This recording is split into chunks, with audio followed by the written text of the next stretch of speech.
Yep, we're right back. Adirondack Native Historic Reservation. What we're looking at now is Hovey Pond. Once again, we're at Hovey Pond Park, right off of Lafayette Street here. And right behind me is a marker for Halfway Brook, Fort Amherst, and the 7 Mile Post. Well, the 7 Mile Post has significance to Halfway Brook, Fort Amherst, and I'm sure also Blind Rock in the 4 Mile run that we have documented last week. And this talks about Halfway Brook being halfway between, halfway between Fort Edward and Lake George, and also Fort William Henry is connected to that as well too. And it talks about Fort Amherst once again, and I really can't read what's on it, but I want to bring you some of the history behind it. Once again, last week we brought you Halfway Brook. And the inception on it reads, so called because midway between Fort Edward and Fort William Henry, also Lake George, from 1755 to 1780, it was a scene of many bloody skirmishes and surprise ambushes by Native Indians, excuse me.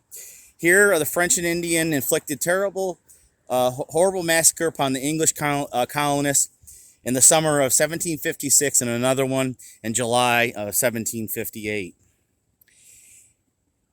Moving on, Halfway Brook also could be seen in a dispatch from Abercrombie, General Abercrombie at the time in 1758 to William Pitt at the camp of Lake George. Abercrombie was at the camp of Lake George.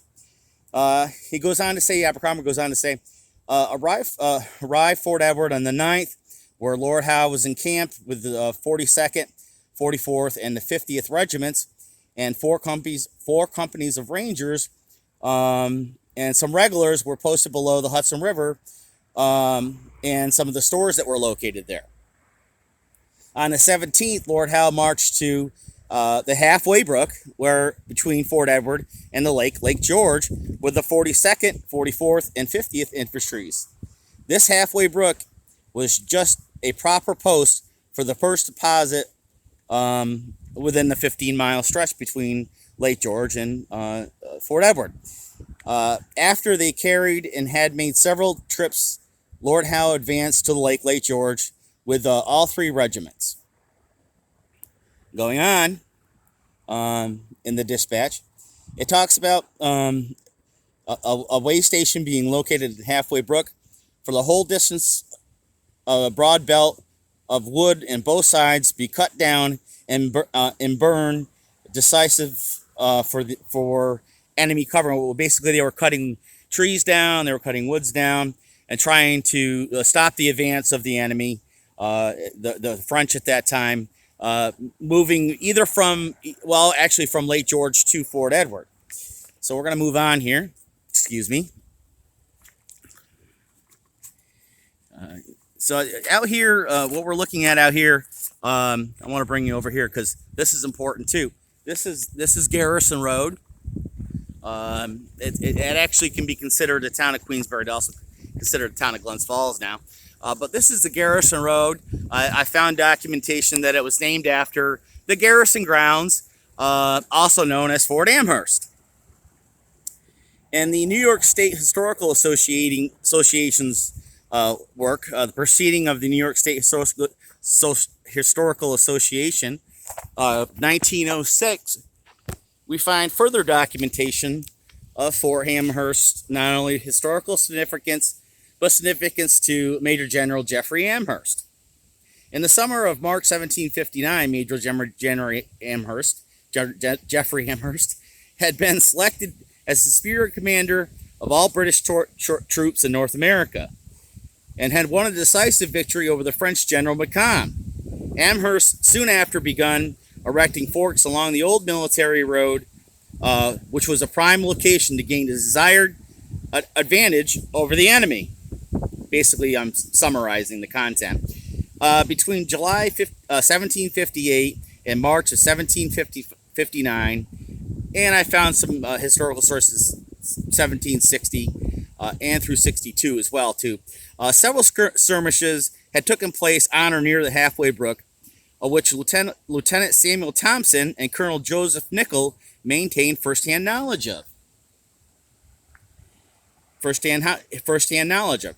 The New York State Historical writes again, during this campaign, the Halfway Brook post was first occupied by Rogers Rangers, or Rogers of the Rangers, Rogers Rangers, and goes on to say the site was named eventually the garrison grounds on the south bank of the fortress was erected. This fortification was given the name Fort Amherst.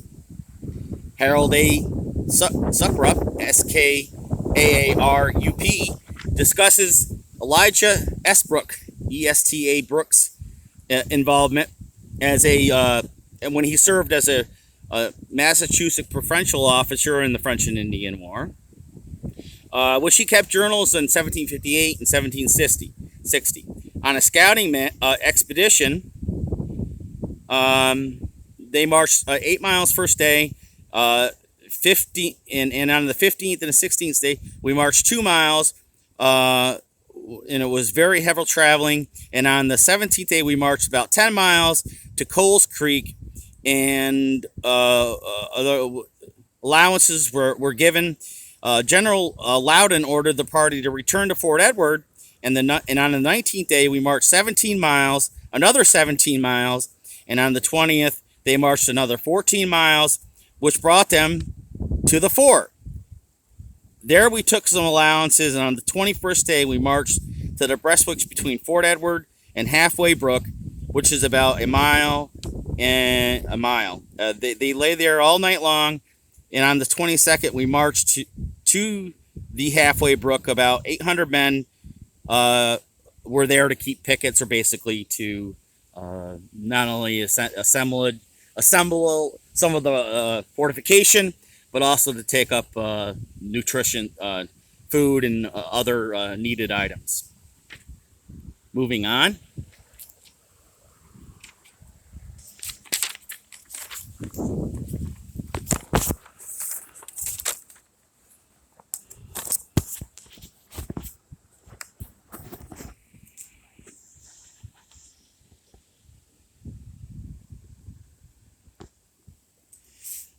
Henry Perry Smith, H.P. Smith, wrote regarding the Honorable James Delancey proclamation, which was given on the 21st day of September 1759.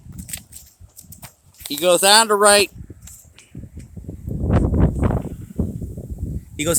I would make known that those which leave of this government shall know the choice and settlement between Lake George and Fort Edward will there find several spots of clearing ground, two of them capable.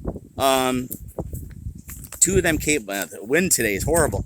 Two of them capable of containing a half dozen families each.